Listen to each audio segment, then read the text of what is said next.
right now that China and the U.S., after past 19 months of 13 rounds of negotiation, and now as the U.S. election is getting into the high season, and it's high time that China and the U.S. strike a deal. Of course, we cannot expect a perfect deal, but I think the phase one deal of China-U.S. trade negotiations would be really expected by all parties, expected not only by China, but by U.S., also by the world. So I think, if we have this first phase deal, we can really stop this downward spiral, and we can really create a good a situation that we can stabilize the friction between China and the U.S. But most of all, we really need the good news. I mean, for the last 2 years, or even 2.5 years, we've been hearing one bad news after another bad news. So we are really falling at the bottom of our relation. Could be even worse if we continue like this. So I think now, if we have some good news, the business will lift their confidence, the stock market will revive, and then people's confidence will be boosted, and then people will start to trade, to invest, and then we can expect phase two, phase three probably, and I think that phase one can really serve as a stabilizer and serve as a confidence boost, and then can lift the expectation, the hopes, and also actually push the China-U.S. relation into a more healthy and more focused development. I'm actually happy to hear when Vice Premier Liu met President Trump, and President Trump said he really expects the first phase deal, but also he's really expressed a strong interest to welcome Chinese students and tourism and everything. So it's great. I think we need to have those things really put into practice, and we really need those good news, so that you can good news build on good news. Then we maybe can stabilize the relation. If we really every day hear all the bad news, one bad news after another bad news, and then the trust is no longer there, and everything is national security, and then we're prepared probably get into the confrontation down the road. So it's really great that we can have this first phase deal that can really stabilize the situation. And then also on top of that, we can continue to improve our relation, which is the most important bilateral relation in the world.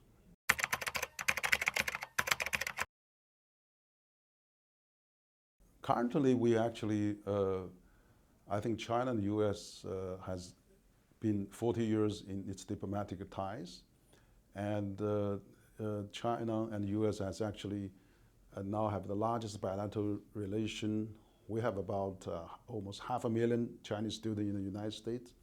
There's about 300,000 something in as college. There could be another 50 to 100,000 high school students. There's also probably 50,000 visiting scholars. So you add it up, 500,000 Chinese students here and scholars here in the United States, the largest ever of bilateral exchanges. And also there's every year 3 million Chinese tourists coming to the United States. So all those are service trade for the United States.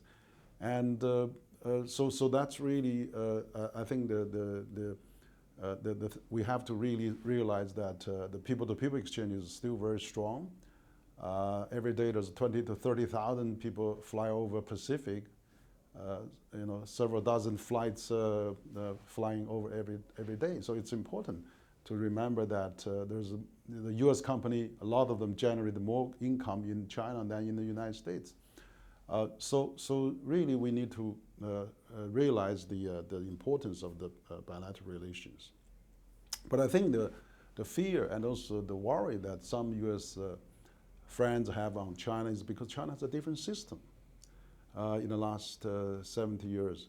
But this system, like Deng Xiaoping said, Chinese late leader once said, if it doesn't matter is a white cat or black cat, as long as cat is mice.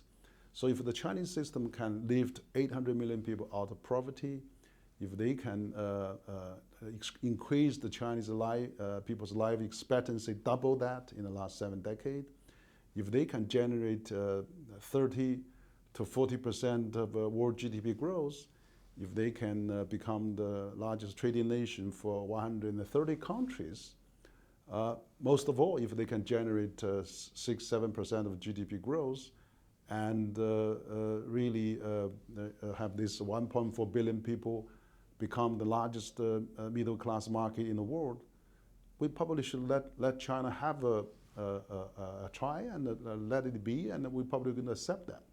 So instead of fear that, instead of we judge by the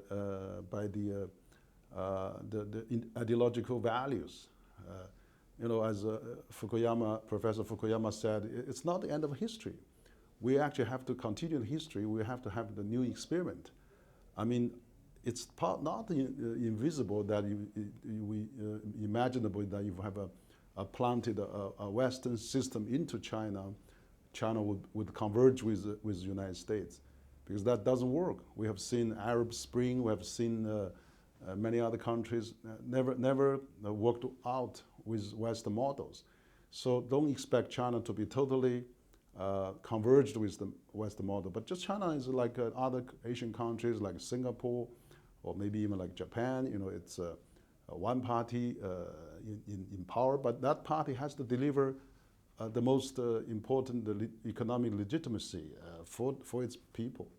And so if they can deliver economic benefit, the strong growth of economy, and then raise the livelihood of the people, it should be let it function. And then so I think how to view China, how to accept China, how to gradually work with China, and then let this world be a bit more colorful, and let's have a healthy competition. Instead of we become a strategic rivalry, we can be a cooperative rivalry or competitive rivalry rather than the strategic. So we should not view each other as an enemy, but as a friend, but as a friendly competitor. So I think in that way we can really have a great G2 relations. We could have a great big country relationship, and then we can really be responsible not only to China and the US, but also to the world.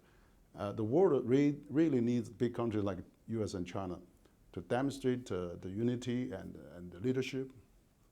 And we can work with EU, we can with Japan, with all the ASEAN and all the other countries. So we can really, plus India, we can really make a better world by working together, by understanding each other together, by more tolerance, so that we don't have to be more confrontational over everything is national security, and then we can be really fulfilling a self-claiming prophecy that we really become doomed, that we become enemies. So I think we have to avoid that. And it's important we have the right narrative, have the good stories, have the good communications, have a good exchanges, and then we can really avoid this kind of bad sentiment and bad narrative. Currently, we see it every day in the press and in the news. So we have to stop that.